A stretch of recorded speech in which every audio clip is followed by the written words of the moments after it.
श्री राधे राधे, हरे कृष्णा। हम सब साधक श्री हित 84 श्रवण कर रहे हैं। राधा बाग में श्री हित 84 रस वर्षण खेलत रास दुल्हिन दुल्हऊ गद्दांग से आगे।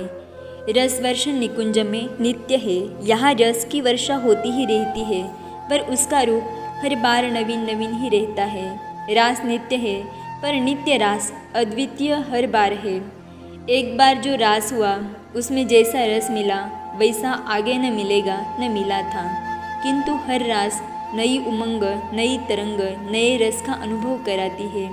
इसलिए श्री हज 84 में रास का जितना वर्णन है वो हर रास नूतन ही है। रास का अभिप्राय यहाँ उस शरतकालीन महारास से नहीं है, रास का अभिप्राय रस के समूह से है। रस जब इकट्ठा हो जाता है वही रास का रूप ले लेता है। उत्सव मनाओ, संगीत गाओ, नृत्य करो, प्रेम रस में डूब जाओ। बताओ कितना जियोगे, 20 वर्ष या 30 वर्ष, या फिर ये क्या सच नहीं है कि कुछ भी नहीं पता कब काल आ जाए, फिर दूसरा जन्म। वो जन्म कहाँ होगा, किस योनि में होगा, पशु योनि में या वृक्ष या कीट पतंगा, ये स्वीकार है।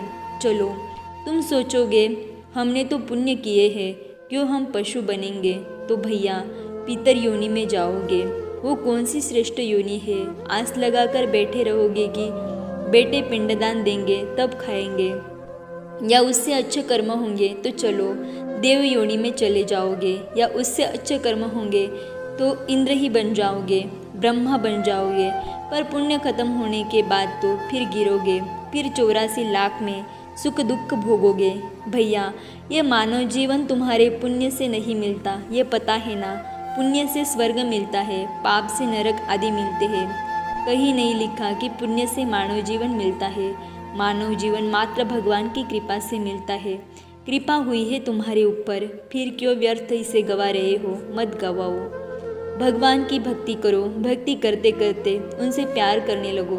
प्यार निष्काम करो, यहाँ तक पहुँचो।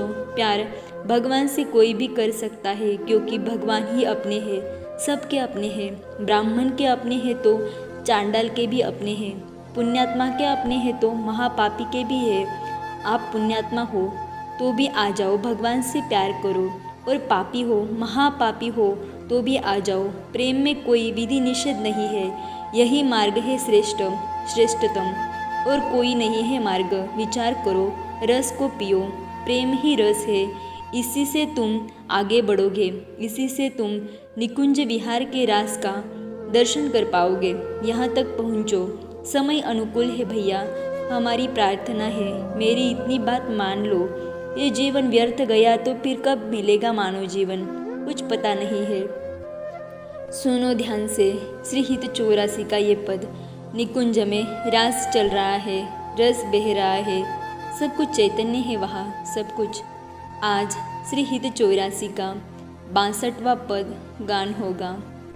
खेलत रास दुल्हिन दुल्हू, खेलत रास दुल्हिन दुल्हू, सुनहु न सकी सहित ललितादिक, निरखी निरखी किन फुलऊ, खेलत रास दुल्हिन दुल्हू, अति कल मधुर महामोहन धुनि, उपजत हंस सुता के कुलहु, थे थे वचन मिथुन मुख निसरत, सुनि सुनि देह दशा किन भूलऊ, खेलत रास दुल्हिन दुल्हू, मृदु पदन्यास उठत कुम कुमरज, अद्भुत बत समृदु कुलहु,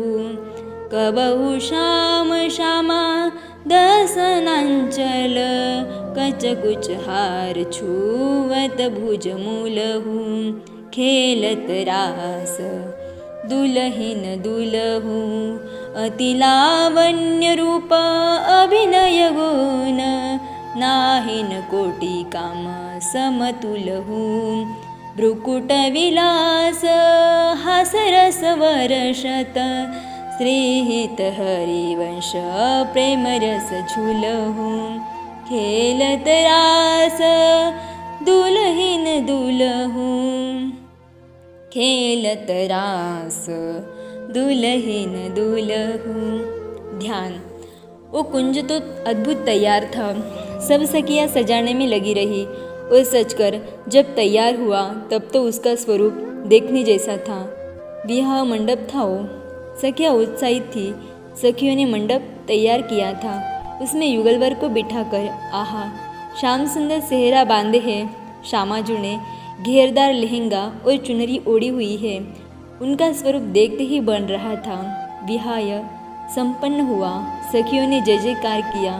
अब मध्य में एक रास मंडल है, विस्तृत मंडल है। उसमें अष्ट सखियाँ जो प्रियाजू की निज सहचरी है वो चढ़ गई है और मुस्कुराती हुई दुल्हन को देखने लगी है। श्री राधा जी ने मुस्कुराकर ही संकेत किया, क्या है? ललिता दौड़ पड़ी और प्रिया जी के कान में आकर बोली, चलिए अब रास हो जाए ना। प्रिया जी के मन में है पर बाहर से मना कर देती है, किंतु सखियाँ कहाँ मानने वाली है। दुल्हन को रासमंडल में ले जाकर खड़ा कर देती है। इधर सिंहासन में दुल्हलाल अकेले है। प्रिया जी अपनी नतनी ठीक करती हुई ललिता के कान में कहती है, उनको तो लाओ। सखियाँ हंसती है, जोर जोर से हंसती है और ललिता फिर दौड़कर दुल्हलाल के पास आती है और बड़े प्रेम से उन्हें भी लाकर रासमंडल में खड़ा कर देती है। अब दोनों युगलवर खड़े हैं उस विस्तृत रासमंडल में। नीचे सखियाँ हैं जो संगीत कला में निपुण है। कोई मृदंग तो कोई वीणा आदि लेकर बैठ जाती है और बजाने लगती है। लालन तो थिरकने लगते हैं पर प्रिया जी नहीं। लालन रुककर कहते हैं, नृत्य कीजिए ना। प्रिया जी देखती है अपनी रंग देवी सुदेवी आदि सखियों को और उन्हें अपने पास बुला लेती है। मुस्कुराती हुई श्री राधा रानी नृत्य करने लगती है। लालन भी नृत्य में सम्मिलित हो जाते हैं। अष्ट सखियाँ खड़ी है, वो सब वर्तुल घूमने लगती है। अद्भुत रास प्रारंभ हो गया था।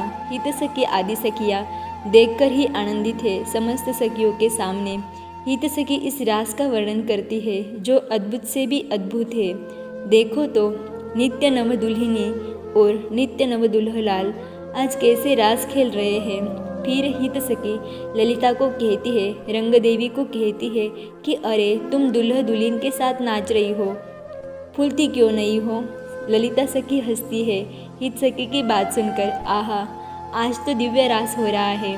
यमुना का तट है और उसमें महामधुर मोहन ध्वनि प्रकट हो रही है। दोनों रास रसिक अपने मुख से मधुर स्वर में थे थे बोल रहे हैं। यह सुनकर सखियों, तुम अपनी देह दशा को क्यों नहीं भूलती हो। हित सखी की बात पर रंग देवी मुस्कुराई। हित सखी प्रमोदित होकर आगे कहती है, जब नृत्य की गति लेते समय युगलवर अपने चरण उठाते हैं और फिर रखते हैं तब मंडल में बीच कमल पराग उड़ने लग जाती है। नीलांबर और पीतांबर जब फेरते हैं तब वायु में उसकी सुगंध उठती है। तब तो मादकता फैल जाती है। आहा सखियों, लग रहा है हम सब देह सुध भूल जाएंगे या सुध भूल गई है। प्रेम में मत्त हो गए हैं दोनों। श्याम सुंदर तो कभी कपोल श्रीजी के स्पर्श कर रहे हैं तो कभी वक्ष। प्रेम में डूबे वो कभी अधर को भी छू लेते हैं। आहा, इस झांकी का दर्शन करते हुए हित सखी सब कुछ भूल गई है और चढ़ जाती है मंडप पर और अपने दोनों हाथों को उठाकर आशीष देती है। कहती है, ऐसे ही रास करते रहो, ऐसे ही प्रेम रस में झूमते रहो, ऐसे ही मुस्कुराते रहो। यही आशीष समस्त सखियाँ देती है और देह भान भूल जाती है। खेलते रास दुल्हिन दुल्हू। आगे की चर्चा हम कल श्रवण करेंगे। तब तक के लिए राधे राधे, हरे कृष्णा।